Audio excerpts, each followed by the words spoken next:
grandes genios e inventos de la humanidad.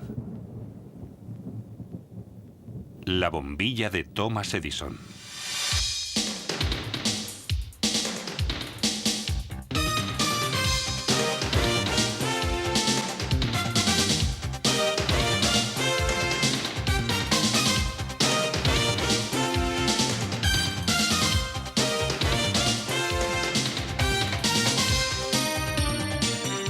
Convertir la noche en día.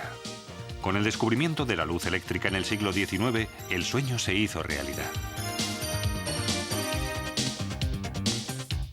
Uno de los grandes inventores de América hizo más que ningún otro por conseguirlo. En su época, Alva Edison tuvo la visión de la electrificación de nuestro planeta. A él le debemos la primera central eléctrica de la Tierra y la primera bombilla apta para el mercado. Edison alcanzó el éxito tras años de trabajo cuando consiguió que su primera bombilla luciera durante casi 2 días y 2 noches.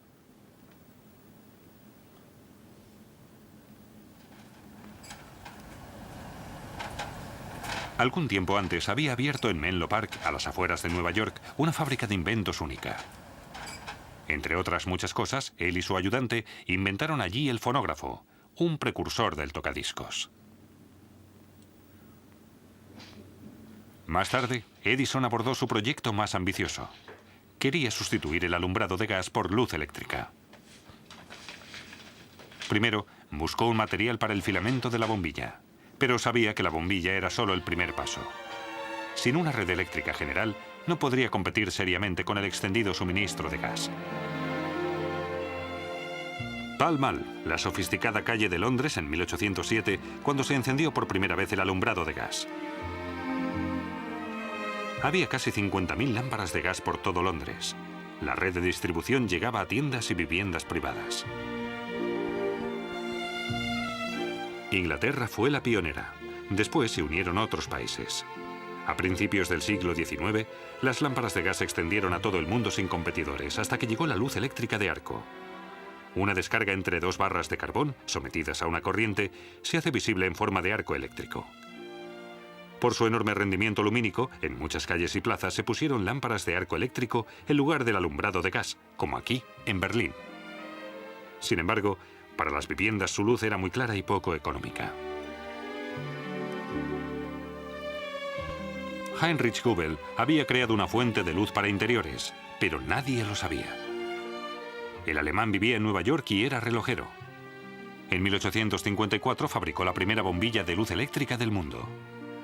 El filamento de bambú que introdujo en su interior lo sacó de su bastón. Goebel no solicitó la patente de su invento, lo que lamentó amargamente un cuarto de siglo después cuando supo del trabajo de Edison en Menlo Park.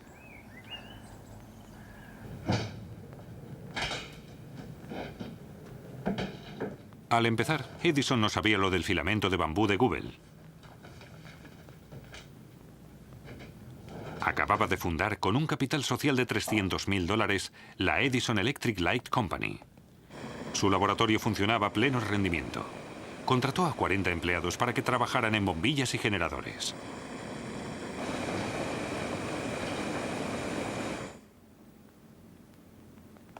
Edison solía intentar relajarse tocando el órgano. Le agobiaba la presión del tiempo. Había declarado a la prensa que pronto llevaría la luz eléctrica a todos los hogares. Se precipitó al hacerlo, pues la investigación básica aún estaba en pañales. Hasta entonces nunca se había conseguido crear un vacío suficiente en el matraz de la bombilla.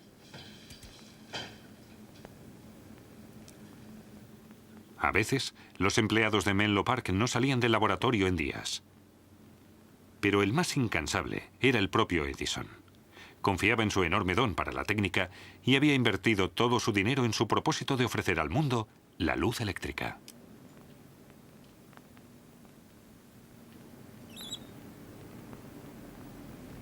Edison y su mejor trabajador, el físico Francis Upton, seguían intentando avanzar en su búsqueda del vacío máximo. Con una bomba de mercurio, Upton consiguió reducir la presión del matraz a 1/millonésima parte de una atmósfera. Well, did you get the air out with a pump? A Edison y a Upton les preocupaba ahora el tiempo de duración de la bombilla. Aún no habían encontrado el material adecuado para el filamento. Okay. Con cada intento, una nueva esperanza.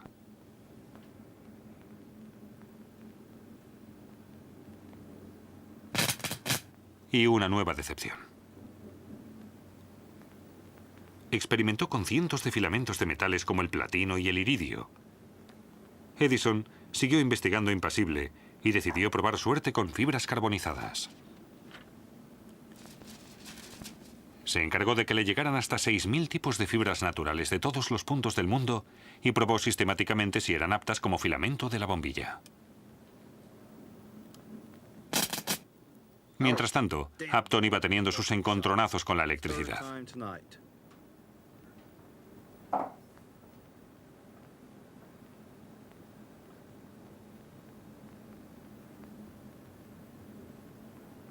Las noches en Menlo Park se hacían cada vez más largas.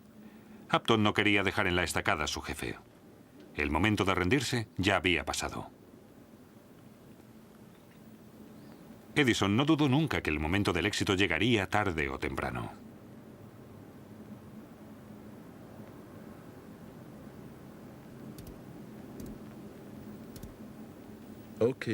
Y llegó.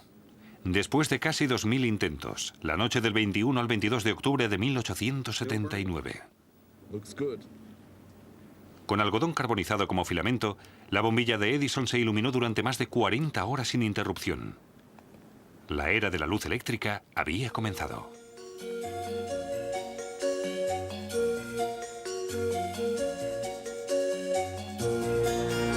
Esas 40 horas cambiaron el mundo. Edison, el mago de Menlo Park, se hizo mundialmente famoso. Quería demostrar que su invento también funcionaba a gran escala. En mayo de 1880, dotó al barco de vapor Columbia de una instalación completa de luz eléctrica. Para sustituir completamente el alumbrado de gas, Edison creó un sistema completo de suministro eléctrico. Todos los elementos encajaban entre ellos: el generador, el cable, el enchufe y la lámpara en sí. Crear una central eléctrica era ahora su principal objetivo, y luchó mucho por conseguirlo. En 1882 construyó por fin la primera central eléctrica del mundo en Pearl Street, Nueva York.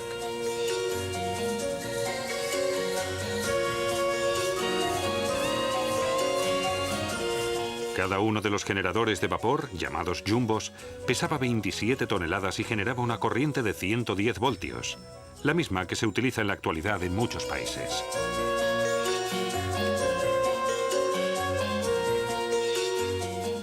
La central de Nueva York suministraba corriente a casi 5.000 bombillas. Edison había conseguido un logro pionero. Solo necesitó 3 años para aplicar a la vida real su principio de la bombilla de incandescencia.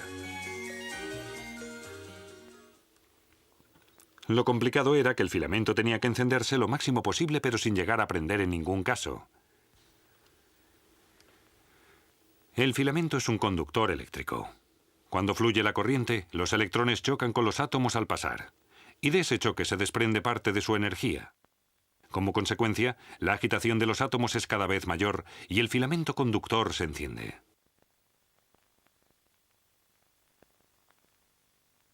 Como a mayores temperaturas el filamento de carbono va aumentando su conductividad y con ella aumenta también la intensidad de la corriente, Edison tuvo que limitar la fuente de energía eléctrica. Si no, el filamento se fundiría.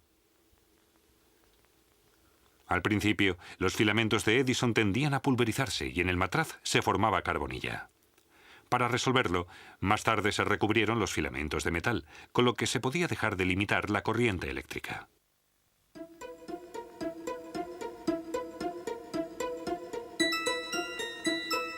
La bombilla de incandescencia se convirtió enseguida en un artículo codiciado y producido en masa por todo el mundo.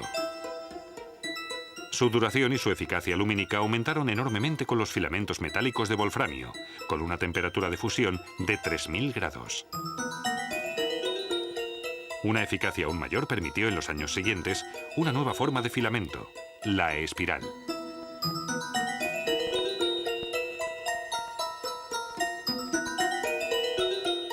Más tarde, se sustituiría por otra forma derivada de ella, la espiral doble.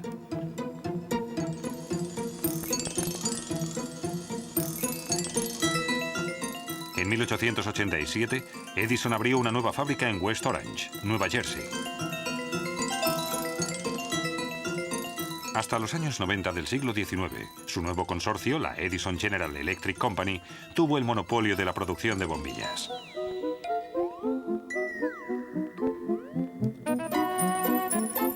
Con la bombilla, Thomas Alva Edison se convirtió en un gran empresario, al tiempo que sentaba las bases para un proyecto gigantesco, la electrificación de la Tierra.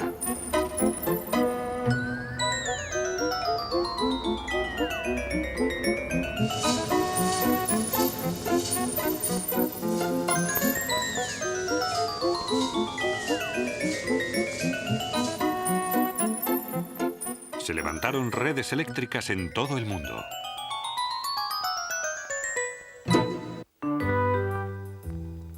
Y junto a las bombillas, surgieron cada vez más aparatos eléctricos para uso doméstico. La gente se acostumbró enseguida a las comodidades de la era de la electricidad.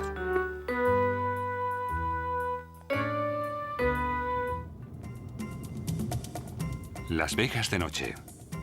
Hoy en día sabemos que la bendición de la electricidad tiene su precio.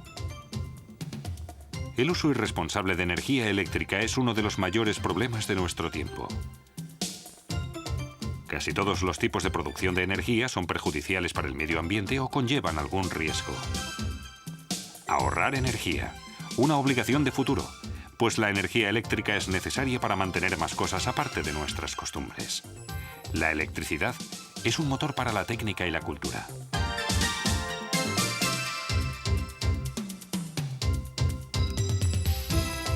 Las empresas utilizan reclamos de luz coloristas como carta de presentación.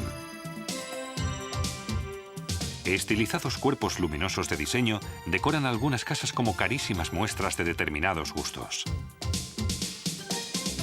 Una diversidad de luces con historia. En los años 60 surgieron las luces halógenas para los vehículos. Debido a su enorme eficacia luminosa y su larga duración, en la actualidad se utilizan con fines muy diversos. Los tubos fluorescentes se crearon a principios del siglo XX y se remontan al principio de la descarga eléctrica.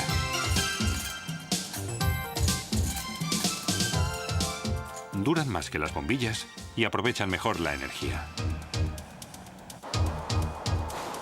Antes, los tubos fluorescentes solo emitían una luz sobria y fría, por lo que se usaban sobre todo en sitios públicos y oficinas. Desde entonces, han surgido tubos de diversas formas y luces más cálidas. Del tubo fluorescente original surgió la bombilla de bajo consumo. Puede tener una duración de varios años y utiliza mucha menos energía que cualquier bombilla anterior. Un paso en el sentido adecuado. Pero la bombilla de bajo consumo aún no ha conseguido desplazar a la antigua bombilla de Edison. En 1929 se celebró el 50 aniversario de la bombilla eléctrica de Thomas Alva Edison. Con ese motivo, el rey de los inventores volvió a visitar sus fábricas. 2 años más tarde, falleció.